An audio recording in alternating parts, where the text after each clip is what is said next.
It was a cold, moonless February night in rural New Hampshire. On a winding stretch of Route 112, a black Saturn sedan lay crumpled in a snowbank. The driver, 21-year-old Maura Murray, was nowhere in sight. Moments earlier, around 7:30 in the evening on February 9, 2004, residents had heard a sudden, ear-splitting thud echo through the woods. A neighbor peered out her window and saw the Saturn spun out at a sharp corner by her home. Alarmed, she phoned the local police at 7:27 p.m. to report the single-car accident. Another passerby, a bus driver who lived up the road, stopped at the scene and found a young woman standing by the wreck. She looked shaken and cold, but not visibly injured. When he offered to help, the woman politely refused and begged him not to call the authorities, insisting she'd already called AAA for roadside assistance.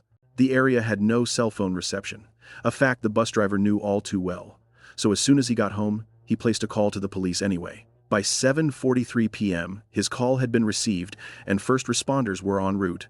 But within those fleeting minutes, in the dark silence of that winter evening, Maura Murray vanished without a trace.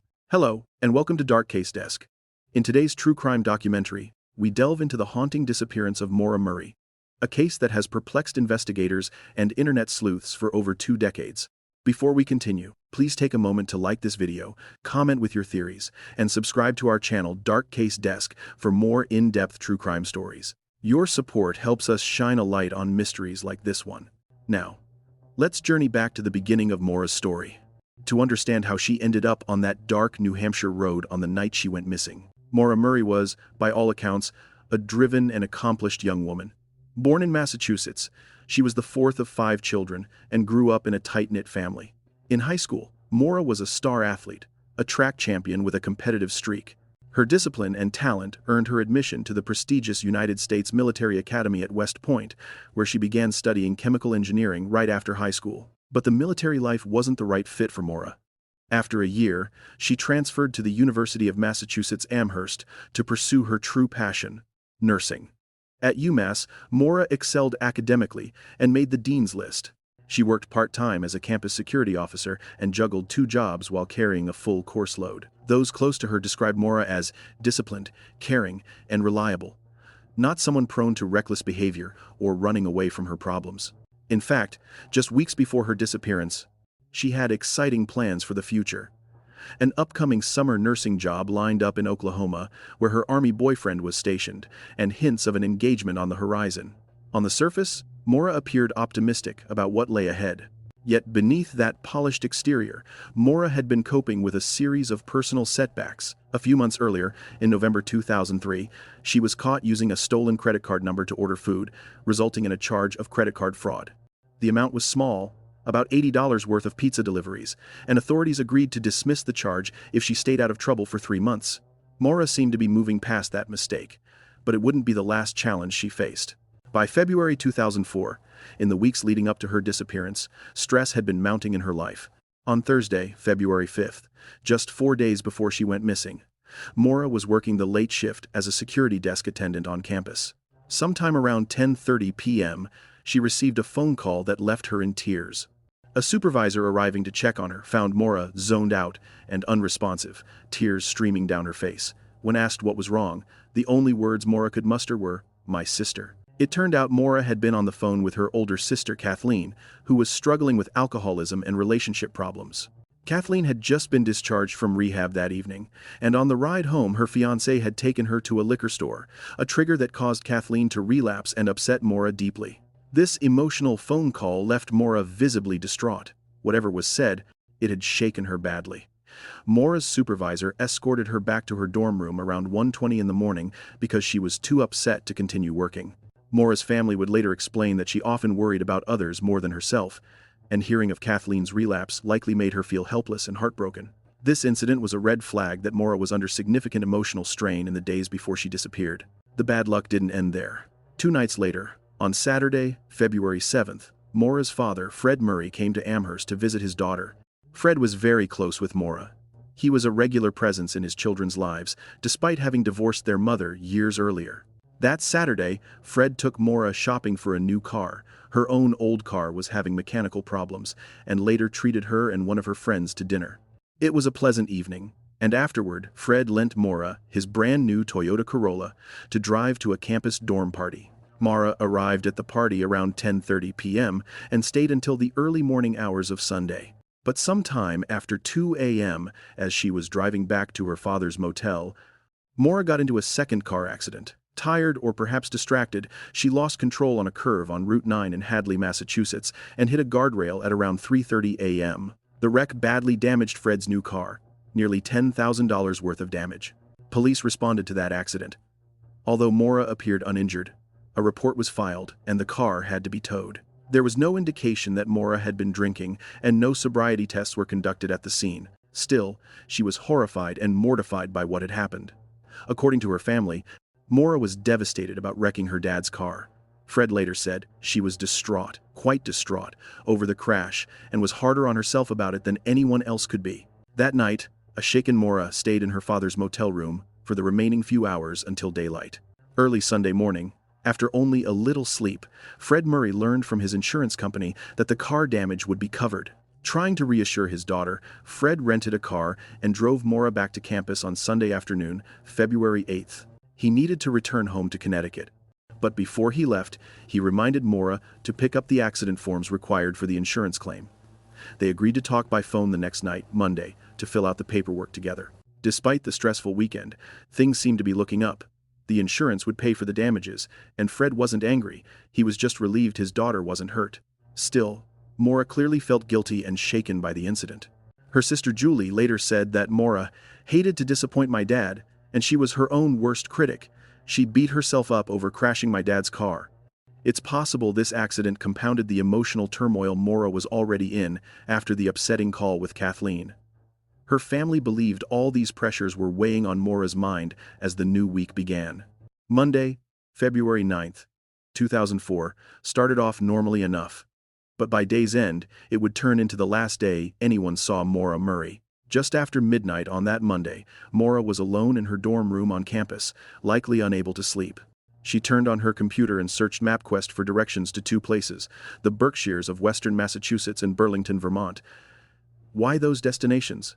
We may never know for certain. The Berkshires are a mountain range in Massachusetts, and Burlington is a city in Vermont, both regions known for their scenic beauty. Perhaps Maura was toying with the idea of a getaway to clear her head. Hours later, around 1 o'clock Monday afternoon, Maura began taking concrete steps that hinted she was planning a trip. She emailed her long-distance boyfriend, Army Lieutenant Bill Rausch, who was stationed in Oklahoma. In her email, she wrote, "I got your messages, but honestly, I didn't feel like talking to much of anyone. I promised to call today though. Love you, Maura, *." This message suggested Maura had been feeling a need for space over the weekend, telling her boyfriend she hadn't felt like talking to anyone, but promising to be in touch soon. Shortly after emailing Bill, Maura made a series of phone calls. At 1:13 p.m., she phoned a fellow nursing student for reasons unknown. Then, at 1:24 p.m., she emailed one of her nursing school supervisors and her professors to inform them she'd be out of town for a week due to a death in the family. This, notably, was a lie. There had been no death in her family. Maura offered to touch base with them when she returned. By all appearances, she was fabricating an excuse to take some personal time off from school. Next, at 2:05 p.m., phone records show Maura called a number that provided recorded information about booking hotels in Stowe, Vermont. Stowe is a popular ski resort town. That call lasted about 5 minutes. 13 minutes later, at 2:18 p.m., Maura left a voicemail for her boyfriend Bill, stating that they would talk later. She did not reach him directly, so she left the brief message and hung up. At some point in the early afternoon, Maura also called a condominium rental in Bartlett, New Hampshire, a place where her family had vacationed in the past, to inquire about renting a condo for a few days. The call lasted only 3 minutes, and she didn't end up making a reservation. But Bartlett, New Hampshire, is in the White Mountains, near some of her favorite hiking areas. Fred Murray later theorized that Bartlett might have been Maura's intended destination that week, since Route 112, where she would later crash, could have been a route toward Bartlett. It seems Maura was exploring options for a brief trip, perhaps to the mountains she loved, perhaps just to clear her head from the recent troubles. By Monday afternoon, Maura took tangible steps to leave campus. Around 3:30 p.m., witnesses saw her packing her 1,996 Saturn sedan, with clothes, toiletries, textbooks, and even her birth control pills. When campus police later searched her dorm room, they found that Maura had packed most of her belongings into boxes and even taken the art off her walls. On top of one of the packed boxes was an email printout indicating problems in her relationship with Bill, possibly an email thread where Bill had admitted to infidelity, according to later reports.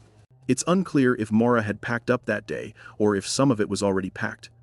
Her sister later suggested Maura had recently moved dorm rooms and might not have unpacked fully. But the scene suggested she was preparing to be away for a while, if not, leave school altogether. Into her Saturn she loaded a duffel bag of clothes and personal items. By 3:40 p.m., Maura was driving through Amherst running final errands. First, she stopped at an ATM and withdrew $280, nearly all the money in her bank account. Security camera footage from the ATM showed Maura alone, conducting the transaction calmly. Next, she stopped by a nearby liquor store and purchased approximately $40 worth of alcohol, Bailey's Irish Cream, Kahlua, a bottle of vodka, and a box of Franzia wine. Again, surveillance video confirmed she was by herself while buying these items. To an outside observer, it certainly looked like Maura was provisioning for a personal getaway.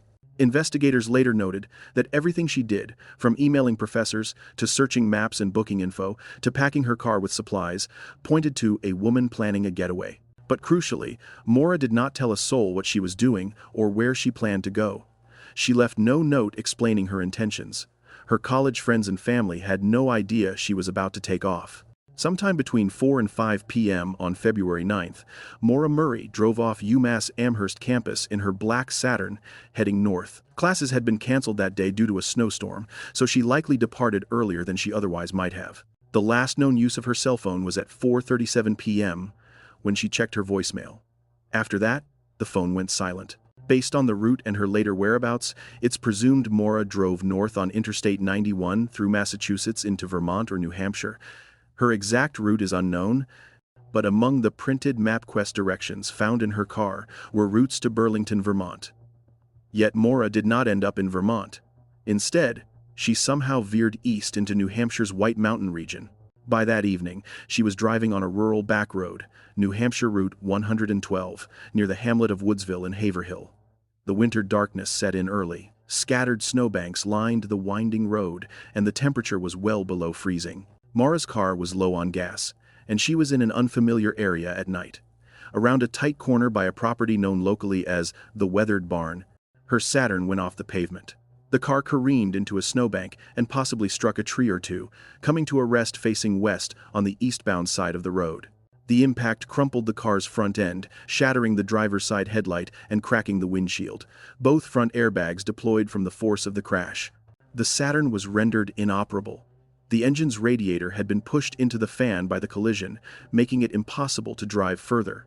It was sometime after 7 p.m., inside her house adjacent to that sharp corner.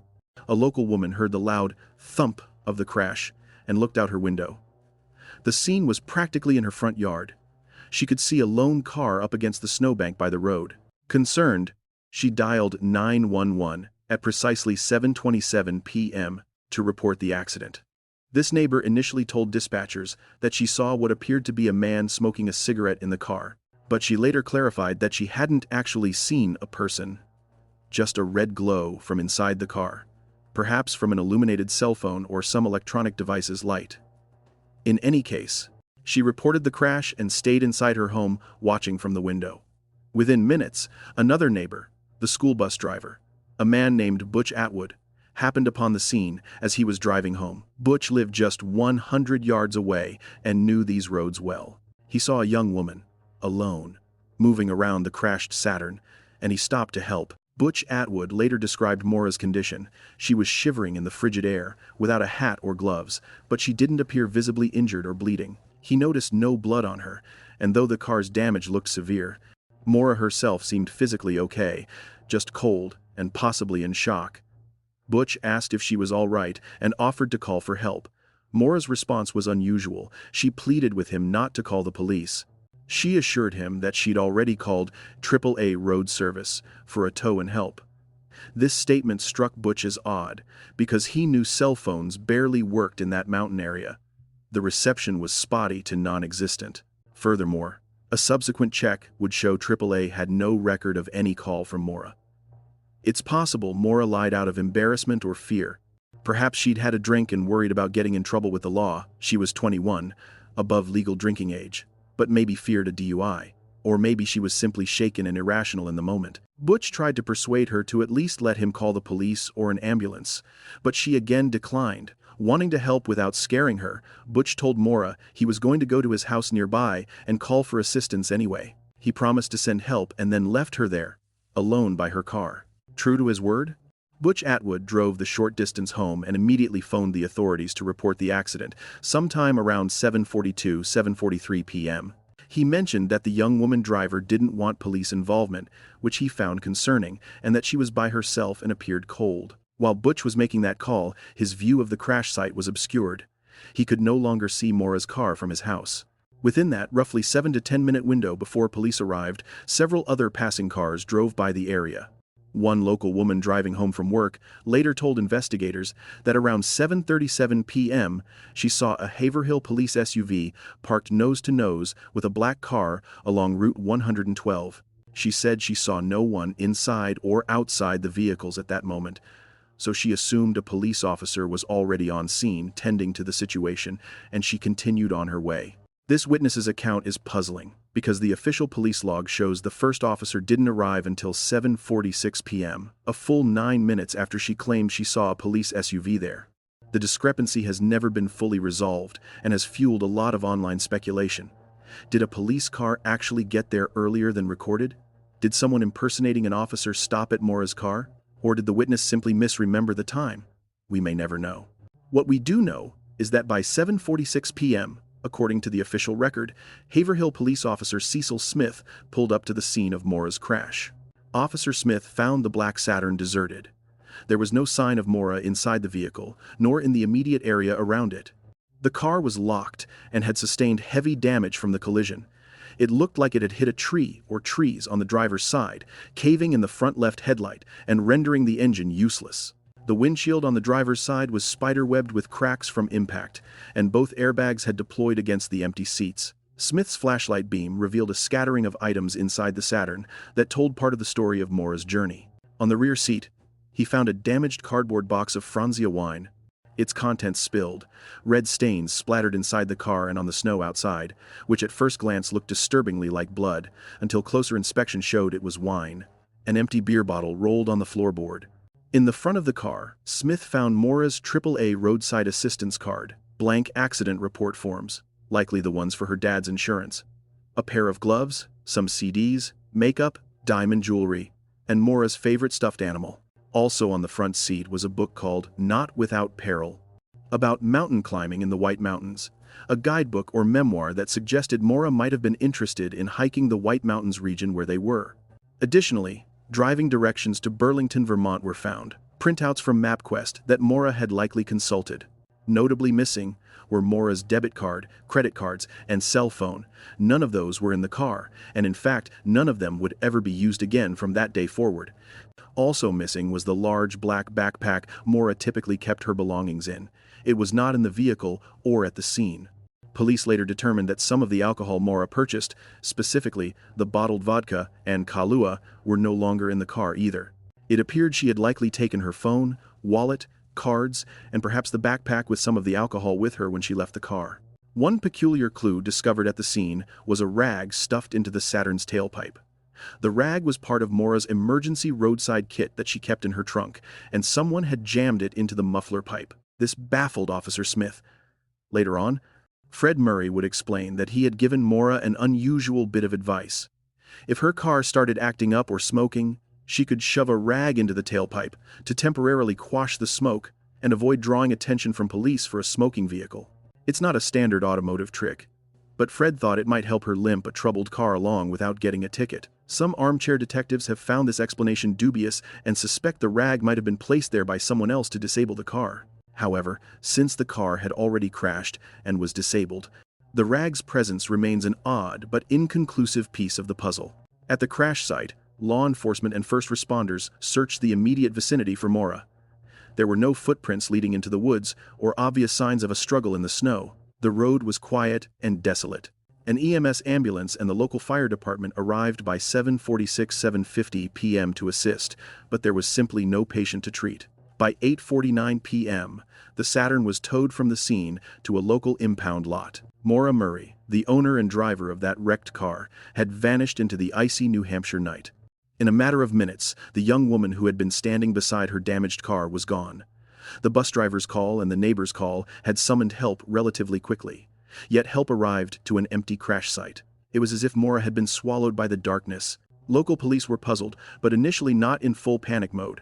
Without evidence of foul play at the scene, they wondered if Maura might be a drunk driver trying to avoid getting caught, or someone who didn't want to face the consequences of another accident so soon after her previous one. They radioed dispatch to run the car's registration, and soon learned that the Saturn was registered to Maura Murray, a 21-year-old college student from Massachusetts. By the next morning, February 10th, Maura's name was officially entered into the system as a missing person, and a "be on the lookout" (BOLO) alert went out to law enforcement.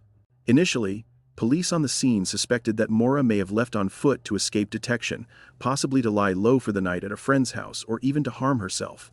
They canvassed the immediate area that night, knocking on a few doors and shining flashlights into nearby driveways and trails. A state trooper and the Haverhill police officer drove up and down the surrounding roads that evening, calling out for Maura, but saw nothing. There was fresh snow on the ground and no obvious trail of footprints leading into the woods, making it unlikely she had wandered off-road very far. It truly seemed as if she had either hitched a ride or was hiding just out of sight, perhaps watching them from the shadows. The following day, as word filtered out about the abandoned car, a coordinated search effort began.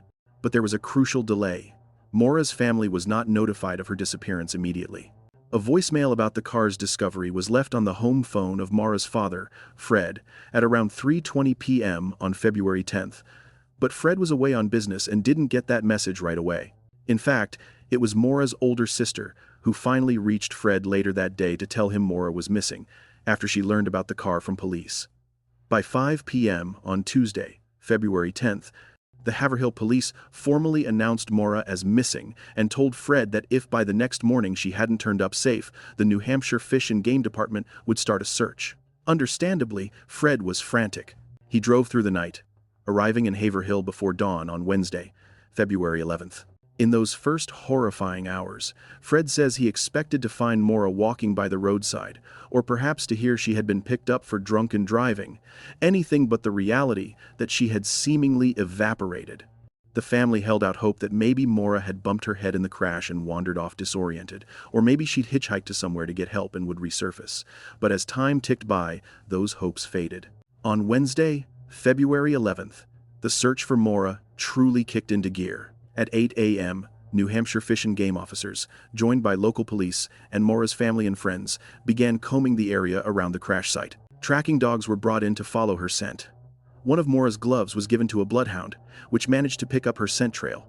The dog led searchers eastward, up the road about 100 yards from where the Saturn had been found, and then the scent vanished on the roadside. It was as if Maura's trail simply ended in the middle of the road. Investigators interpreted this to mean one thing. Maura likely got into a vehicle. Perhaps she accepted a ride from a passing motorist. Whether someone well-intentioned or someone dangerous, we do not know. But had she continued on foot, the dog should have been able to follow her scent farther along the road or into the woods. The abrupt loss of the scent strongly suggested that Maura left the area in another car. This finding was a turning point in the case, indicating that a second party might be involved in her disappearance, even if only as a giver of a ride. Later on February 11th, Maura's boyfriend, Bill Roush, arrived in New Hampshire with his parents to assist in the search. Bill had gotten emergency leave from the Army and flown out as soon as he heard Maura was missing. Curiously, during his journey to New England, Bill's cell phone received a voicemail that he found very disturbing. When he landed and turned on his phone, he heard a message of what sounded like a woman sobbing uncontrollably, whimpering as if in distress. He was convinced the faint crying voice was Maura's. The call had been placed using a calling card, and caller ID traced it back to a number associated with the American Red Cross. To this day, neither Bill nor anyone else knows for sure if that tearful voicemail was actually from Maura, or if it was some cruel prank or odd coincidence. The timing and Bill's certainty that it was her voice gave everyone chills. If it was Maura calling, why was she crying and unable to speak? And why use a calling card unless she didn't have her own phone with her, or it was out of battery, service. Unfortunately, despite tracing the source to a calling card, they couldn't track down where the call was made. This eerie message added to the urgency and panic among Maura's loved ones. By day's end on February 11th, there was still no sign of Maura. Law enforcement began publicly releasing some details, and the media picked up the story. From the beginning, there was a clash of perspectives between Maura's family and the authorities about what might have happened. On Thursday, February 12th, Fred Murray and Bill Rausch held an emotional press conference in the nearby town of Bethlehem, New Hampshire. They pleaded for any information and for Maura to come home. Meanwhile, the police made a statement of their own. They announced that Maura was considered endangered and possibly suicidal, effectively suggesting that Maura's disappearance could be the result of her intention to harm herself in the mountains. They noted that she might have been intoxicated at the crash scene, despite Butch Atwood's statement that she hadn't appeared impaired. From the police point of view, several pieces of evidence supported the theory that Maura had left to escape her life or possibly end it. She lied about a family death to leave town. She packed up her belongings, withdrew all her money, bought a large quantity of alcohol, and had kept her troubles hidden from loved ones. Our concern is that she's upset or suicidal, Haverhill's police chief told reporters at the time. They treated the case as a missing person who may not want to be found, rather than as an abduction or foul play scenario. Maura's family vehemently disagreed. They insisted that while Maura had been under stress, she had no reason to run away from her life, and no history of mental illness or suicidal behavior. She was in good spirits and had no worries or reason to run away from her life, Fred Murray told CNN in an interview a few years later, recalling that in early 2004, Maura was looking forward to the future. The family felt that authorities were too quick to assume Maura had left on her own. They feared that precious time in those early days was being lost by not treating the area as a potential crime scene. To them, the most chilling fact was that Maura had seemingly vanished in minutes on a rural road. That screamed of the possibility that someone else picked her up, perhaps someone with bad intentions. By Thursday, 3 days missing, search efforts intensified. The case, while still officially a missing person investigation, began drawing wider attention. A helicopter unit with a thermal imaging camera flew over the crash area, searching for any heat signatures that might indicate a person or body in the woods. New Hampshire Fish and Game officers led ground teams on a grid search of a 2-mile radius, accompanied by cadaver dogs trained to sniff out human remains and tracking dogs for any scent of a living person. Not a single trace of Maura was found in the woods, fields, or backyards around Route 112. If Maura had died of exposure or injury nearby, the theory goes, the dogs likely would have found her scent or remains. The fact that they didn't suggested again that she was no longer in the immediate area. Maura's family expanded their own search beyond New Hampshire. They were frustrated to learn that Vermont authorities hadn't even been formally notified of Maura's disappearance by that point. Believing Maura could have somehow ended up over the state border, they put up missing posters and contacted police in Vermont themselves. A week after Maura went missing, there was a brief flurry of speculation that her case might be connected to another young woman's disappearance. On March 19, 2004, just over 5 weeks after Maura vanished, 17-year-old Brianna Maitland disappeared after her car was found abandoned against a building in Montgomery, Vermont, about 66 miles from Woodsville. The eerie similarity of 2 young women vanishing from their crashed cars in the same region around the same time led some to wonder if there was a serial predator in the area. However, investigators from both Vermont and New Hampshire eventually stated they found no evidence linking Maura's case to Brianna's. The circumstances, while superficially alike, had key differences, and they treated it as an unfortunate coincidence. In April 2004, police even publicly said they ruled out the possibility of a serial killer being responsible in these cases. They reiterated their belief that Maura likely got into a car with someone, possibly to continue on to her destination, and that there was no evidence, at that time, of a crime. This press release essentially formalized their theory. Maura was headed for an unknown destination and may have accepted a ride in order to continue to that location, authorities stated, emphasizing they had found no signs of a struggle or foul play and no indication a crime occurred. Despite the official stance, Maura's family remained convinced that something bad had happened to her that night and that she did not simply start a new life somewhere. "It's not like Maura to just take off and not contact anyone," her older sister Julie said. They feared that if she had taken a ride from a stranger, that person might have harmed her. Through spring 2004, Fred Murray practically lived in Haverhill on weekends, relentlessly searching on his own when official efforts waned. At the end of February, after about 3 weeks of fruitless searching, law enforcement returned the personal items found in Maura's car to her family. Fred and other family members drove and walked countless miles in the area, handing out flyers and knocking on doors for any clues. They left no stone unturned, sometimes literally peeking into old wells, culverts, and logging roads for any sign of Maura. Fred even trespassed on private property in his desperation, prompting at least one complaint to police. By April 2004, that searchers, likely meaning Fred, were going onto people's land without permission. One can hardly blame a father searching for his missing child, but it shows the lengths he was willing to go. In May 2004, about 2 months after Maura disappeared, there was a brief flicker of hope when one of the search volunteers made a discovery. Maura's older sister Julie was out searching near a trail by French Pond Road, not far from the crash site, when she spotted something in the melting snow, a ripped pair of women's white underwear. Given the remote area, this find raised alarms. Could it be Maura's? The underwear was sent for DNA testing, but results revealed it did not belong to Maura. It was a disappointing dead end, and to this day, no one knows how those underwear ended up there or whose they were. As spring turned to summer, leads grew sparse. In June, law enforcement scaled back active search operations in the area, having covered a wide radius multiple times with no results. By July 2004, 5 months since Maura vanished, New Hampshire State Police organized one final large ground search. This time, after all the snow had melted, nearly 100 searchers, including state troopers, rescue teams, and volunteers, swept a 1-mile radius around the crash site with fresh eyes. They were especially keen to find the black backpack Maura was believed to have had with her that night, since it wasn't in the car. If that backpack could be found somewhere in the woods, it might signal the route Maura took, or if she tried to camp out. The July search was extensive and thorough. They trudged through mud, thick brush, and along the riverbanks. But by the end of the operation, authorities announced that they had found nothing conclusive. No backpack, no clothing scraps, no body. It was as though Maura had walked off the face of the earth. Later that year, an odd tip came in. A man from the area gave Fred Murray a rusty, stained jackknife, claiming it might be connected to Maura's case. The knife allegedly belonged to the man's brother, who lived less than a mile from the crash site, and who had a criminal record. According to this man, his brother and the brother's girlfriend had been acting strangely since Maura's disappearance. In fact, the man speculated that his brother had killed Maura, and that this knife was the murder weapon. It was a startling claim, essentially accusing his own sibling of a horrific crime. Fred turned the knife over to the state police immediately.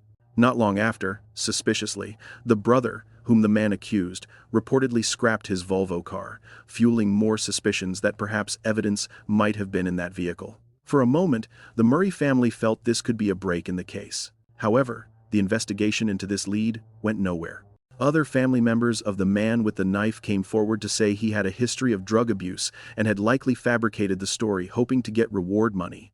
Indeed, at that time, a reward of up to $40,000 had been raised for information leading to Maura, which could have motivated false leads. Law enforcement never confirmed any connection between that knife or the man's brother and Maura's disappearance. It became just one more tantalizing yet unproven rumor in a case rife with speculation. Over the next year, Fred Murray's frustration with the investigation grew. He felt the police were not sharing enough information or pursuing possible leads aggressively. In November 2004, 9 months after Maura vanished, Fred took his fight public. He appeared on the Montel Williams Show, a national talk show, to highlight Maura's case and plead for help. He also personally petitioned the then governor of New Hampshire, Craig Benson, to get the state police more involved. The case was getting colder with each passing week, and Fred couldn't bear the lack of answers. On the 1-year anniversary of Maura's disappearance, the 9th of February 2005, the Murray family and friends held a somber vigil at the crash site on Route 112. They tied blue ribbons on trees. Blue was Maura's favorite color, and prayed for any news about her. Fred met briefly with New Hampshire's new governor, John Lynch, that day to keep Maura's case on the state's radar. But even as the family marked this painful milestone, there were no new clues. By late 2005, in a bid to get more information, Fred Murray filed a lawsuit against several law enforcement agencies, including the New Hampshire State Police. He essentially wanted access to all the investigative files on Maura's case, reports, evidence logs, surveillance videos, hoping that by seeing everything himself, he might spot something or be able to push the case forward. The authorities resisted, arguing that the case was an ongoing investigation and that releasing files could compromise it. Ultimately, the court sided with law enforcement, keeping the case files sealed. It was another defeat for Fred, who felt shut out of the very investigation to find his daughter. Around that same time, an interesting tip emerged on an internet forum. On November 1, 2005, about 21 months after Maura disappeared, a user with the screen name Tom Davies posted on a message board dedicated to Maura's case called Not Without Peril, named after the book found in Maura's car. This person claimed to have seen a black backpack behind a restroom at the Pemigewasset Overlook on Route 112, about 30 miles east of the crash site. This sparked a flurry of interest, because recall, Maura's black backpack was missing. The overlook in question is a scenic pull-off in the White Mountains, which could conceivably be a place someone might dump evidence. The information was relayed to police, and Senior Assistant Attorney General Jeffrey Strelzin, the lead prosecutor overseeing the case by then, acknowledged that law enforcement was aware of the backpack. However, they never disclosed publicly what, if anything, came of that tip. It's not clear if they retrieved the backpack and, if so, whether it was even related to Maura. This secrecy became par for the course. Authorities were tight-lipped, leading the public to wonder if they did have leads they were working behind the scenes. By 2006, more outside groups joined the effort to crack Maura's case. 10 retired police officers and detectives from New England, calling themselves the New Hampshire League of Investigators, volunteered to work on Maura's disappearance. They partnered with the Molly Bish Foundation, a group named after another missing person case, to apply fresh eyes to the mystery. One of these investigators, former police chief Tom Shamshak, stated publicly what many had come to suspect. It appears that this is something beyond a mere missing persons case. Something ominous could have happened here. His words underscored the growing consensus that foul play was a likely scenario. Also, in 2006, a nonprofit group called Let's Bring Them Home offered a $75,000 reward for information that could solve Maura's case. Tips trickled in, but none led to Maura. In October 2006, volunteers conducted another field search. This time, they zeroed in on a particular A-frame house, about a mile from the crash site. This house had piqued interest for a few reasons. It had once been rented by the same local man whose brother had given Fred the rusty knife, and cadaver dogs had previously shown interest, or gone bonkers, as it was described in the vicinity of the house's closet during earlier searches. Essentially, the dog's strong reactions suggested the possible presence of human remains, or something emitting a similar scent, in that house. The volunteer team managed to get a sample of the carpet from that A-frame house's closet and turned it over to the New Hampshire State Police for testing. This was big. If the carpet had blood or DNA that could be linked to Maura, it might crack the case. However, in an extremely frustrating twist, the results of those tests have never been released publicly. The authorities have remained mum about whether anything was found on the carpet sample. The house has since been sold and resold. Many in the online community still wonder if that house held a dark secret related to Maura's fate. Fred certainly thought so. He had wanted a thorough search of that property for years, but earlier owners hadn't cooperated with him. By 2008, with still no answers, sporadic searches continued whenever new ideas or tips emerged. In July 2008, volunteers, including private investigators with search dogs, scoured wooded areas in Haverhill one more time, but again turned up nothing noteworthy. That same year, Maura's case was added to New Hampshire's newly established cold case unit. What this meant was an official acknowledgement that the case had gone cold, but also that it would not be forgotten. The cold case unit would periodically review it and handle any new leads. In truth, police had quietly been treating Maura's disappearance as potentially criminal for some time. As Assistant AG Jeffrey Strelzin said in 2009, "We don't know if Maura is a victim, but the state is treating it as a potential homicide.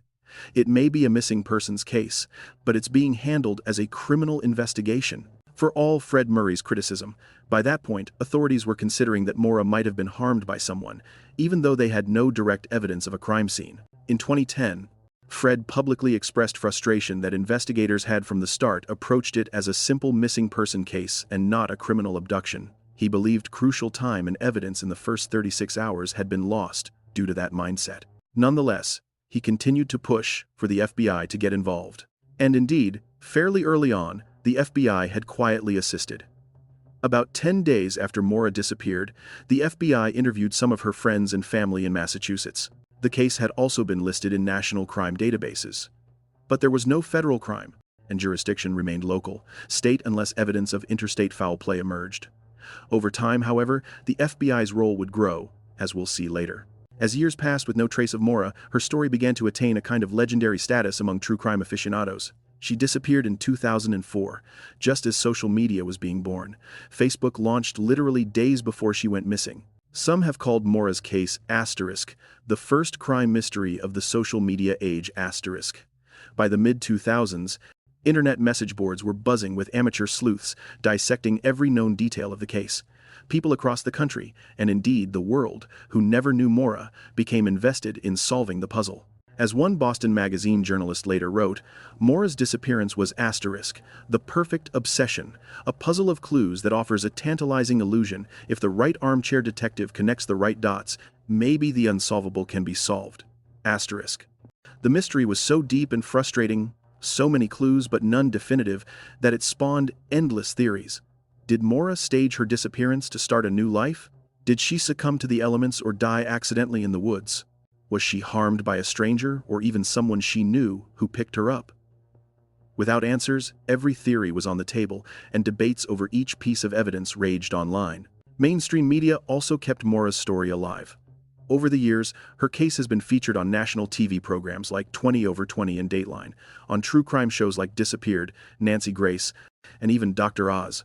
Newspaper and magazine articles in People, Newsweek, Rolling Stone, and the Boston Globe have revisited the case, each time bringing in new audiences to speculate. In 2017, the Oxygen Network produced a 6-part television documentary series titled The Disappearance of Maura Murray, in which journalists Maggie Freleng and Art Roderick re-examined the evidence and even conducted new searches and interviews. The Oxygen series highlighted how Maura's case had become a touchstone for online sleuthing in the age of forums and podcasts. Indeed, a popular podcast called Missing Maura Murray drew a large following, and Maura's sister Julie Murray herself launched a podcast and TikTok account in recent years to keep public attention on finding Maura. This collective obsession has had its pros and cons. It's helped generate new tips and keep pressure on authorities, but it's also spawned wild rumors and occasionally cruel hoaxes.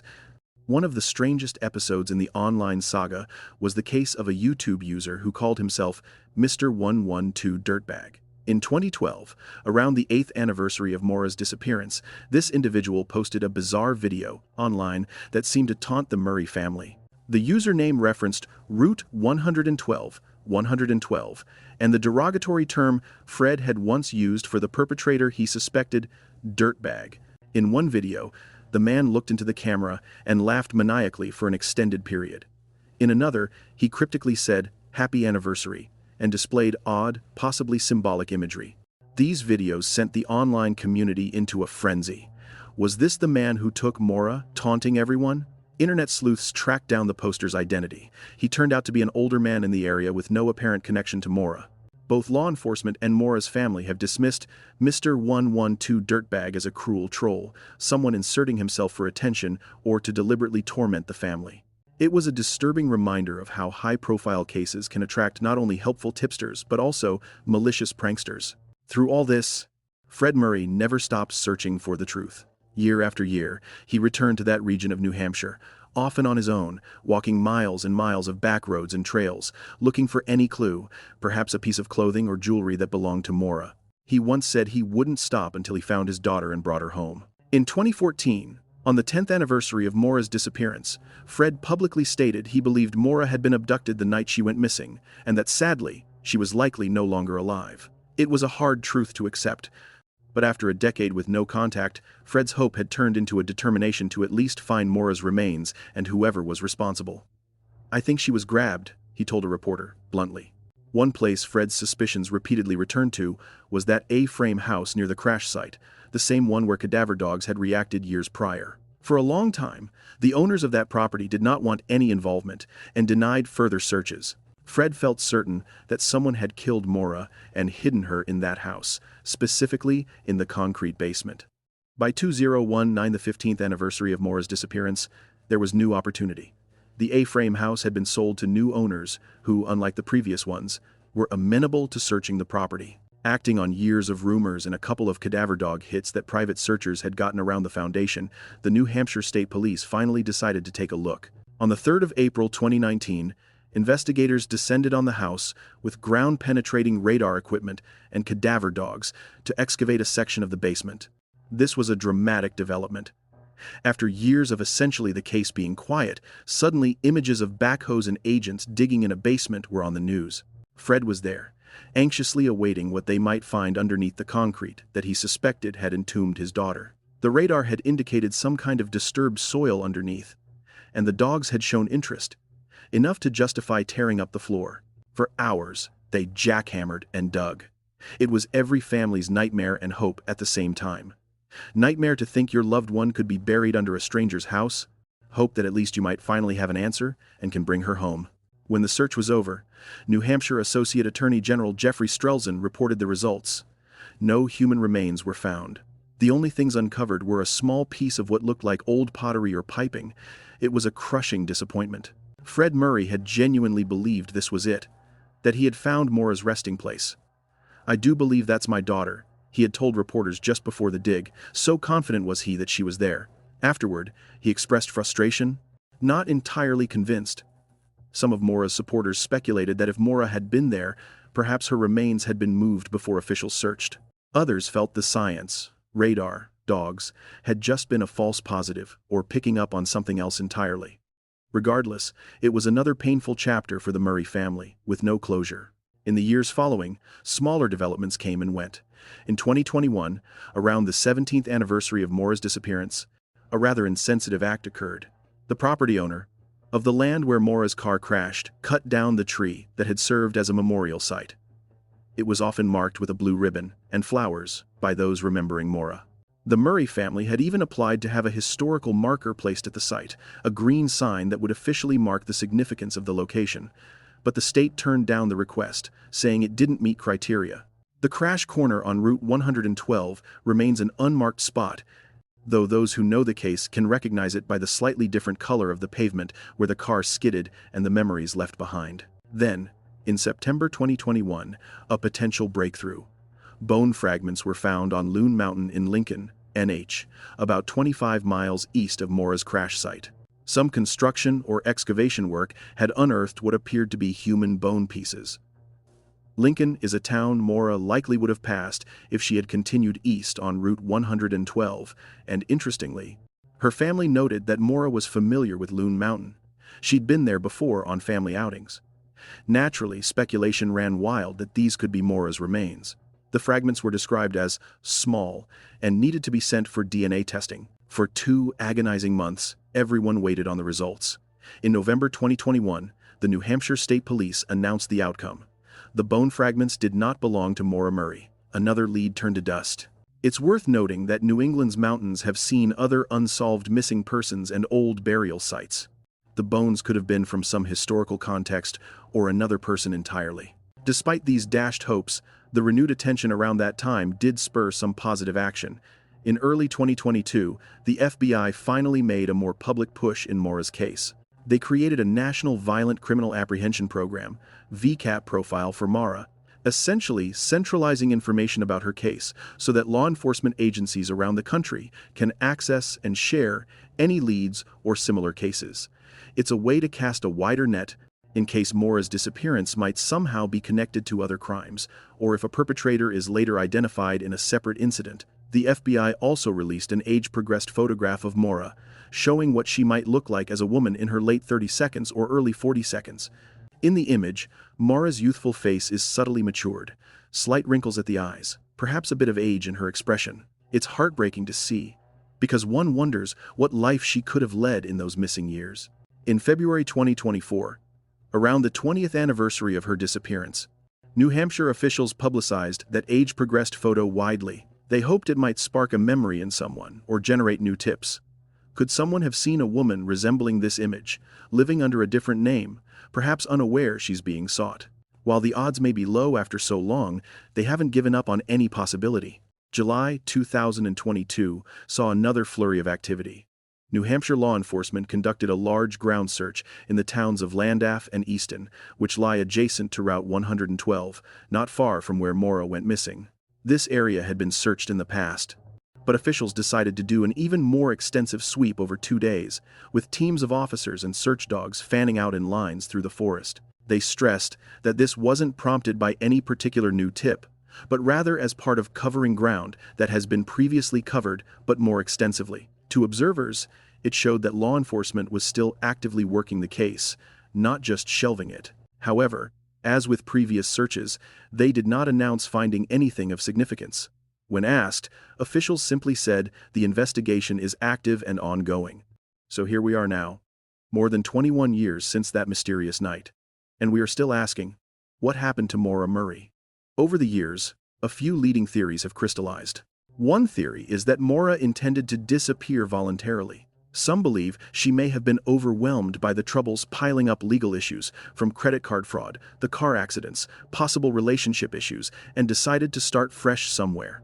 They point to her actions, packing up, withdrawing cash, not telling anyone, as evidence she didn't want to be found. Journalist James Renner, who wrote a book about the case, even speculated that Maura might have had help from a friend driving in tandem with her that night, aiding in her getaway. He suggested she could have vanished into Canada or another state and begun a new life under a new identity. It's a sensational idea, the thought that Maura could be out there alive, perhaps watching all of us search for her. However, Maura's family and many others find this theory hard to believe. There's no confirmed evidence that Maura planned such an elaborate escape or that she had the resources to live off the grid indefinitely. More importantly, those who knew her say she would never put her family through this kind of pain intentionally. Fred Murray flat out dismisses the idea that Maura is alive somewhere and that she would be cruel enough to not contact her loved ones for so long. Still, until proven otherwise, the walk-away theory remains in the mix, as remote as it may seem. Another theory is that Maura died of exposure or accident in the woods not far from the crash site. Perhaps, the theory goes, she was intoxicated and not thinking clearly, and when Butch left to call police, she panicked about getting in trouble. Maybe she fled into the dark woods to hide from the approaching police car, intending to circle back later. In that scenario, she could have quickly become disoriented in the freezing night, succumbed to hypothermia, and her body just hasn't been found. People often ask, how could a body not be found after so many searches? It's important to remember the White Mountains area is vast and rugged. If Maura ventured deeper into the forest or off a trail, she could have been concealed by dense brush or fallen into a ravine. Snowfall shortly after could have buried evidence, and spring thaws can wash things away. We have seen other cases where missing persons in the wilderness weren't found for years, or ever. However, in Maura's case, repeated searches with dogs and even aerial surveillance yielded nothing, not even a piece of clothing or a shoe. It's also worth noting that on the night she disappeared, Maura wasn't dressed for a long stay outdoors. She had on a dark jacket and jeans, and we don't know if she grabbed her cold weather gear. Surviving a New Hampshire winter night without gear would be tough, but if she did die out there, it's perplexing that absolutely nothing has turned up. The most troubling theory, and the one Fred Murray and many investigators lean toward, is that Maura met with foul play, meaning she was abducted or harmed by another person. The key supporting point for this is the dog's scent trail ending abruptly on the road, suggesting she got into a vehicle. If a stranger picked her up, it could have been anyone, perhaps a local, perhaps a passing motorist, who saw a pretty young woman in distress and seized an opportunity to do evil. The area, while secluded, wasn't entirely devoid of traffic. A few cars passed by in those minutes, according to witnesses. Could one of them have been a predator? There's also the chilling possibility that someone pretending to help, maybe even under the guise of an off-duty officer or a friendly local, lured her in. One scenario floated on forums involves an unknown tandem driver, someone Maura might have been traveling with or planning to meet, but no evidence of a pre-planned rendezvous has ever surfaced. Over the years, certain names of individuals, mostly locals with sketchy backgrounds, have been whispered about in online discussions, but none have graduated to official suspect status publicly. Law enforcement has not named any suspects or persons of interest in Maura's case as of this date. If foul play occurred, it's entirely possible the perpetrator was never on police radar at all due to lack of evidence. Within the foul play theory, Some have even speculated about law enforcement involvement or a cover-up, spurred by that mysterious sighting of a police SUV earlier than it should have been. It's a very contentious idea with absolutely no proof, the product of internet conjecture. The idea posits that perhaps a police officer accidentally struck Maura on the road, explaining car damage inconsistencies, or harmed her and then hid the evidence. However, the official accident report and independent analysis by the family have largely debunked the idea that a police vehicle hit her car. The damage seemed more consistent with hitting trees or snowbank, and the earlier police SUV sighting could simply be a misremembered time. There's also no motive why local police would harm Maura. Most investigators, official and private, do not give the police conspiracy theory much weight. Something ominous likely happened, as the private investigator Shamshak said, but it was probably at the hands of a civilian, a dangerous person who crossed paths with Maura in her most vulnerable moment. A less sinister variant sometimes floated is that Maura might have had an accident after leaving the scene, like she got a ride, and then perhaps that vehicle crashed somewhere remote, or she fell into a river. But if another accident happened, we'd expect evidence of that vehicle or a second sight, which hasn't surfaced. Throughout all these theories, the Murray family has held on to one primary goal: finding Maura and, if indeed she was harmed, bringing whoever did it to justice. Tragically, Maura's mother, Maura Murray, passed away from cancer in May 2009 on Maura's 27th birthday. Maura died not knowing what became of her youngest daughter. This only doubled Fred's resolve, as he promised to get answers for Maura's late mother as well. Fred has aged into his 72nd now, and he's openly said he just wants to find Maura before he himself leaves this earth. "I wake up and for a few seconds I don't remember, and then it hits me," Fred told the media, describing the daily pain of not knowing. He never even retired from his job because keeping busy was the only way to cope with the void of Maura's disappearance. The Murray siblings, Maura's 2 sisters and 2 brothers, also continue to seek closure. Her older sister Julie has emerged as a family spokesperson, creating websites and social media outreach. She shares memories of Maura as a bubbly, caring, and fiercely competitive woman who adored her family. In recent interviews, Julie emphasizes that despite any troubles Maura had, she was making plans for the future up to the day she left. She even turned in a homework assignment in the early hours of February 9, 2004, just before leaving campus, and had gathered forms she needed to submit for the nursing program and her father's car accident. Who puts in that kind of effort if they plan to disappear? Julie poignantly asked. It's a strong point. Maura's actions still indicated she foresaw a life beyond that week. Julie believes certain pieces, like Maura emailing her professors she'd be back in a week, and picking up insurance forms, point to an intention to return home after a short break, not to vanish forever. As of now, Maura Murray's case remains officially unsolved. The New Hampshire Cold Case Unit considers it an open investigation and periodically releases statements that they continue to receive tips. Law enforcement has stated that even decades later, they follow every lead that comes in. They urge anyone with even the smallest bit of information to come forward, noting that allegiances and relationships change over time. Someone who was afraid to speak in 2004 might feel able to speak now. In their view, it's very possible somebody out there knows something, maybe not the whole story, but a fragment that could help. Perhaps a friend of the perpetrator heard a suspicious confession on a drunken night, or someone remembers seeing Maura in another state. Until that key tip arrives, they and the Murray family persist in this limbo of uncertainty. The disappearance of Maura Murray has become more than just a local mystery. It's a cautionary tale of how a person can seemingly vanish in modern America. It's a story that has left an indelible mark on the true crime community and has deeply affected those who have followed it. Many people feel like they've come to know Maura through pictures and stories, and they carry a bit of the Murray family's heartache with them. For Fred Murray, the hardest part is imagining his daughter out there in the cold, alone. In one interview, his voice cracked as he said, "I can't even bring her home and bury her. I gotta leave her in somebody's cold, stinking cellar where she's been murdered."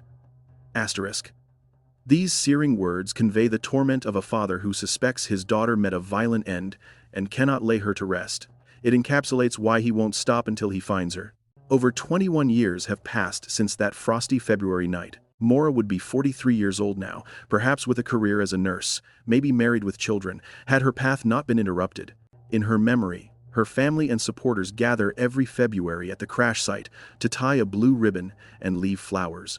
They say a prayer in the biting New Hampshire cold, not unlike the cold Maura disappeared into, hoping that maybe next year they won't have to come back, hoping that by then they'll have answers. As of today, the case of Maura Murray continues to baffle and frustrate. It stands as one of New England's most enduring mysteries. Investigators say they are just one piece of evidence away from solving it. It could be a recovered item, a DNA hit, or a courageous witness breaking silence. Until that moment comes, we hold on to Maura's story, we keep sharing it, and we refuse to let her be forgotten. Someone out there knows something, and the Murray family, along with law enforcement and the entire true crime community, are waiting for the day when the silence breaks and the truth is finally revealed. If you found this deep dive into Maura's story compelling, please remember to like this video, leave a comment with your thoughts or prayers for Maura's family, and hit the subscribe button for Dark Case Desk. We cover important true crime mysteries like this one, and your support enables us to continue shedding light on unsolved cases. Maura Murray's case reminds us that behind every mystery is a family desperately seeking answers. We hope that one day soon, those answers will come. Thank you for watching, and stay safe until next time.